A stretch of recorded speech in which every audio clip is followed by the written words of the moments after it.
सारी ऐसी जानलेवा बीमारियां हमारे अभी दुनिया में फैली हुई है जिसका कोई इलाज ही नहीं है, बस उसको कंट्रोल नहीं किया जा रहा है। उस हद तक जब तक आप जिंदा रहे तब तक दवाइयाँ लेनी पड़ती है, लेकिन होम्योपैथिक में ये पैनक्रियाटिनम जो है इसका बहुत बढ़िया प्रूविंग हुआ है और रिजल्ट बढ़िया आया है। किन किन चीज़ों में क्लिनिकली बहुत ज़्यादा यूज है उसके बारे में डिस्कस करेंगे वीडियो में, तो वीडियो को अंत तक जरूर देखिए। पोटेंसी के बारे में भी बताऊंगा, कुछ क्लिनिकल टिप्स तो अंत तक जरूर देखना। नमस्कार, मैं डॉक्टर संतोष आपका स्वागत करता हूं आज के इस नए यूट्यूब के वीडियो में। हमारा सरकोर्स का सीरीज चल रहा है इस पुराने चैनल डॉक्टर संतोष कुमार पहाड़ी में। तो मैं सबसे पहले गुजारिश करूंगा कि अगर आपने अभी तक इसको सब्सक्राइब नहीं किया तो ज़रूर कर लीजिए। बहुत ही इंपॉर्टेंट महत्वपूर्ण चीज़ें मैं अभी कंटिन्यूसली दे रहा हूं जो आपके हेल्थ के लिए बहुत ही इंपॉर्टेंट है। सरकोर्स के बारे में उतना नहीं मिलेगा, मैं डिटेल से बारीकी से क्लिनिकल टिप्स के साथ आपको दे रहा हूं जो कि आपको हर बीमारी को क्योर करने में, जड़ से ख़त्म करने में मदद करेगा, क्योंकि ये बहुत ही डीप एक्टिंग होते हैं।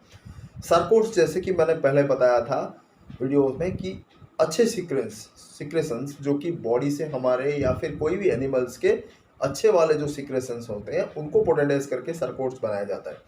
आज जो हम बात करेंगे पैनक्रियाटिनम के ऊपर। पैनक्रियाटिनम किससे बनता है? पैनक्रियाज के सिक्रेशंस को पोटेंटाइज करके बनाया जाता है, खास करके सेप या फिर ऑक्स।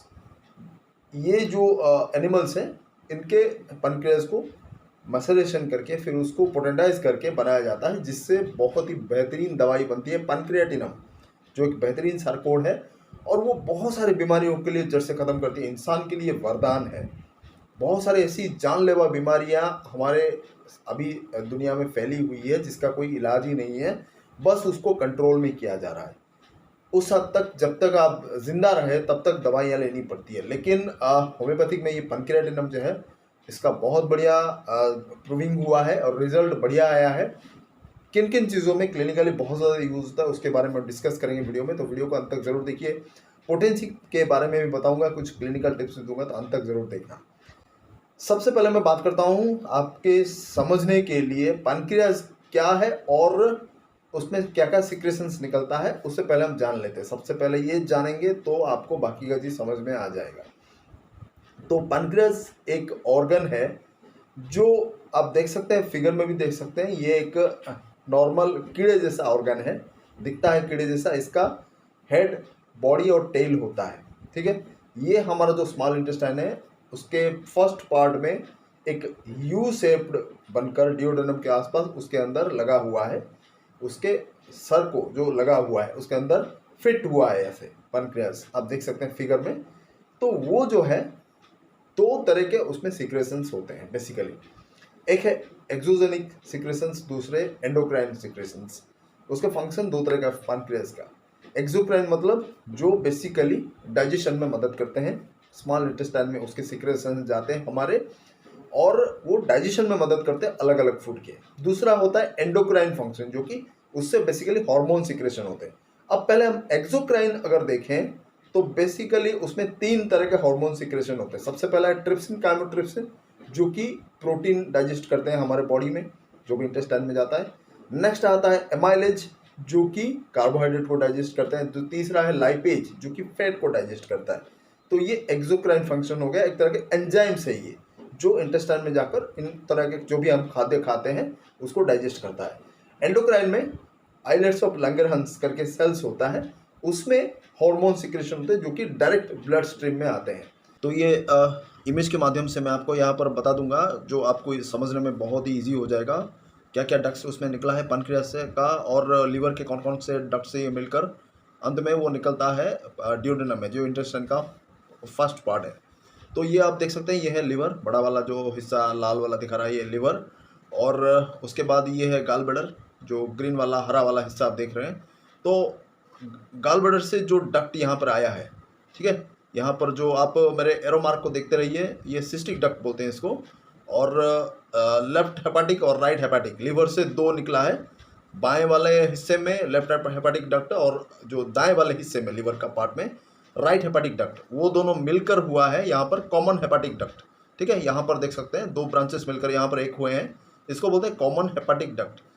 फिर ये सिस्टिक डक्ट गाल ब्लैडर का और ये कॉमन हेपाटिक डक्ट दोनों मिलकर यहाँ पर कॉमन बाइल डक्ट फॉर्मेशन करते हैं, जो कि अंत में जाकर ये निकलता है यहाँ से पैनक्रियाज के थ्रू होकर, ये फिर पैनक्रियाटिक जो फ्लूइड है उसको सब मिलाकर एम्पुल ऑफ वेटर बोलते हैं इसको, डिओडेनल पार्ट में ये जो चौक फॉर्मेशन करता है, एक सेंट्रल एरिया फॉर्मेशन करता है, यहाँ पर सब निकलता है बाइल, और यहाँ पर जो आता है दोनों तरफ से, और ये पैनक्रियाज का पैनक्रियाटिक डक्ट यहाँ पर देखते हैं, ये सब मिलकर यहाँ पर ओपनिंग होता है एम्पुल ऑफ वेटर से डिओडेनम में, यहाँ पर वो फूड डाइजेशन के लिए हेल्प करता है। तो बेसिकली ये दोनों डक्ट जो कि कॉमन बाइल डक्ट हुआ और यह पैनक्रियाज से निकला है जो पैनक्रियाटिक डक्ट, ये दोनों मिल जाता है यहाँ पर। मैंने आपको ये इमेज के माध्यम से समझाने की कोशिश की है कि कॉमन बाइल डक्ट कैसे बनता है, जो कि सिस्टिक डक्ट और कॉमन हेपेटिक डक्ट से बनता है मिलकर, और वो पैनक्रियाटिक डक्ट से आकर मिलकर डिओडेनम में ओपन होता है और वो डाइजेशन में हेल्प करते हैं। तो ये बेसिक इमेज है, आप इसको याद रखेंगे तो आपको पूरा चीज़ समझ में आ जाएगा। तो आपने देखा ये था एक्सोक्राइन वाले पार्ट। दूसरा जो मैंने कहा एंडोक्राइन हार्मोन्स, वो भी दो तरह के होते हैं, बेसिकली इससे सिक्रेशन होता है, एक है इंसुलिन, दूसरा है ग्लूकागोन। इंसुलिन का काम आप जानते ही होंगे, ब्लड स्ट्रीम में जो एक्सेस ग्लूकोज लेवल है उसको नियंत्रित करता है, वो उसको रिड्यूस करता है ब्लड स्ट्रीम का एक्सेस ग्लूकोज लेवल। दूसरा जो है हार्मोन वो है ग्लूकागोन, वो ब्लड स्ट्रीम में जब ग्लूकोज ज़रूरत से ज़्यादा कम हो जाता है उसको इंक्रीज करता है, शुगर लेवल को। ब्लड में शुगर को कम करता है इंसुलिन, बढ़ाता है ग्लूकागोन। ये दोनों कॉमन सी चीज़ें याद रख लेना। आमतौर पर लोग इंसुलिन को ही पहचानते हैं क्योंकि डायबिटीज़ में बहुत ज़्यादा यूज़ होता है, लेकिन ग्लूकागोन जिनके हाइपोग्लाइसेमिक शुगर लेवल कम हो जाता है ब्लड स्ट्रीम में, तो ग्लूकागोन उनके लिए बहुत ज़्यादा मदद करती है। तो बेसिकली ये चीज़ें हैं एक्सोक्राइन एंडोक्राइन का। अब हम बात करते हैं जो इनके सारे सिक्रेशन को मैसअप करके जो पैनक्रियाटिन बनता है, तो वो क्या फंक्शन करता है बॉडी में। जो दवाई है पैनक्रियाटिनम, उसका महत्व क्या है, अगर आप समझ गए हैं इसका क्या क्या एक्शन है, तो उसी के बेसिस पे ही पैनक्रियाटिनम यूज होता है। क्योंकि ये एक्सोक्राइन एंजाइम सिक्रेशन होता है, तो डाइजेशन के लिए भी पैनक्रियाटिनम यूज होता है, जैसे कि पेट में गैस होना, अफरा होना, पेट दर्द होना, खाना ठीक से हजम नहीं होना, डायरिया होना, इन सारे चीज़ जो प्रॉपर तरीके से अगर हजम नहीं होता, lake of proper secretion of enzymes, जो एंजाइम्स पैनक्रियास से सिक्रेशन होता है, जैसे कि मैंने कहा ट्रिप्सिन, काइमोट्रिप्सिन, एमाइलेज, लाइपेज, ये सब अगर ठीक से सिक्रेशन नहीं होता तो कुछ प्रॉब्लम रहता है पैनक्रियास में, उसको नियंत्रित करता है पैनक्रियाटिनम। ठीक है, उसको करेक्ट करने में भी मदद करता है पैनक्रियाटिनम। दूसरी ओर से अगर किसी के शरीर में इंसुलिन और ग्लूकागोन की मात्रा इधर उधर रहती है तो उसको अक्सर डायबिटीज हो जाता है। हाइपोग्लाइसेमिया होता है डायबिटीज, हाइपोग्लाइसेमिया मतलब शुगर लेवल एकदम कम हो जाना, तो उसको भी नियंत्रित करता है पैनक्रियाटिनम। जो दवा बनता है पोटेंडाइज होके होम्योपैथी में, वो भी शुगर लेवल को बॉडी में मेंटेन करता है। अगर किसी को बहुत ज़्यादा है तो उसको भी कंट्रोल में लाएगा, अगर किसी को बहुत कम है तो उसको भी कंट्रोल में लाएगा। तो ये दोनों तरह का एक्शन होता है इसमें, बहुत ही इंपॉर्टेंट है दोस्तों। तो शुगर लेवल को बॉडी को मेंटेन करता है, शुगर लेवल का बॉडी में मेंटेन करना पैनक्रियाटिनम दवाई का बहुत ही महत्वपूर्ण एक्शन है, इसको भी आप याद रख लेना। उसके अलावा एक्स्ट्रा यूरिक एसिड सिक्रेशन जब होता है तो वो जाकर प्रॉपर तरीके से नहीं हो पाता। प्रोटीन जब खास करके ट्रिप्सिन, काइमोट्रिप्सिन, क्योंकि प्रोटीन को डाइजेस्ट करता है, अगर प्रॉपर तरीके से वो मेटाबॉलिज्म ठीक से नहीं हो पाता तो एक बीमारी बनती है गाउट, गठिया जिसको बोलते हैं, जिसमें यूरिक एसिड एक्स्ट्रा जम जाता है। यूरिक एसिड प्रॉपर तरीके से प्रोटीन का डाइजेशन न हो पाने के कारण, मेटाबॉलिज्म गलत होने के कारण यूरिक एसिड ज़्यादा बनता है और वो जाकर जॉइंट्स में डिपॉजिट हो जाते हैं, जो गठिया बनता है। तो वो चीज़ों को भी ये कंट्रोल करता है पैनक्रियाटिनम। बहुत ज़्यादा इसका इस्तेमाल होता है गठिया में, डायबिटीज़ में, या फिर हाइपोग्लाइसेमिया में, और डाइजेशन से रिलेटेड बहुत सारे इश्यूज़ में। तो आप ज़रूर इसका इस्तेमाल करें, बहुत ही इंपॉर्टेंट मेडिसिन है। अब मैं पोटेंसी के बारे में बता देता हूँ। सबसे बढ़िया है क्योंकि ये सार्कोड है, 30 पोटेंसी में यूज़ करें, बहुत बढ़िया यूज़ होता है। लोअर डाइल्यूशन में भी यूज़ होता है, इसका जो से 6-12 उसके लोअर पोटेंसीज में, उससे भी लोअर पोटेंसी में यूज़ होता है, लेकिन बेस्ट है 30 और 200। ये दोनों बहुत ही बेहतरीन रहती है। डायबिटीज़ में हमने बहुत ज़्यादा सक्सेस मिला है। पेट संबंधी समस्या में भी आप इसको दे सकते हैं, बढ़िया रिजल्ट आया क्लिनिकली।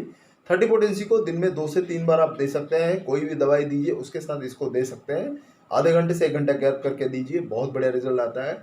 और 5-7 दिन 10 दिन देने के बाद फिर उसका 200 का दिन में 2 बार 2 दिन देना, बहुत ज़्यादा रिपीट करने की ज़रूरत नहीं है। दिन में 2 बार 2 दिन दे दिया, 4 डोज हो गया। फिर 15 दिन वेट कीजिए, 1 ml का सिंगल डोज दीजिए। तो जो भी प्रॉब्लम हो, इस तरह का समस्या अगर आपको मिलती है तो रिजल्ट बहुत बढ़िया आया है, क्लिनिकली ट्रायल एंड टेस्टेड है। हमने बहुत सारे केसेस को इससे ठीक किया है। आप इस्तेमाल करिए। पैनक्रियाटिनम एक बहुत ही ज़बरदस्त दवा जो आपके जो भी बीमारी है इससे रिलेटेड उसको जड़ से ख़त्म करेगा। तो आज का ये वीडियो था सर्कोड्स पैनक्रियाटिनम के ऊपर। ऐसे ही बेहतरीन वीडियोस हम आने वाले दिनों में पेश करने वाले, तो मैं चाहता हूँ आप बने रहिए मेरे तीनों चैनल्स के साथ। जो पुराना चैनल है डॉक्टर संतोष कुमार पाढ़ी ये वाला, और जो 2 नया चैनल है डॉक्टर संतोष हेल्थ केयर इंटरनेशनल और डॉक्टर संतोष हेल्थ टिप्स, तीनों में आप बने रहिए और बेहतरीन वीडियोस को देखिए, होम्योपैथी को सीखिए और अपने दोस्तों के साथ ज़रूर शेयर करिए। बहुत बहुत धन्यवाद। नमस्कार।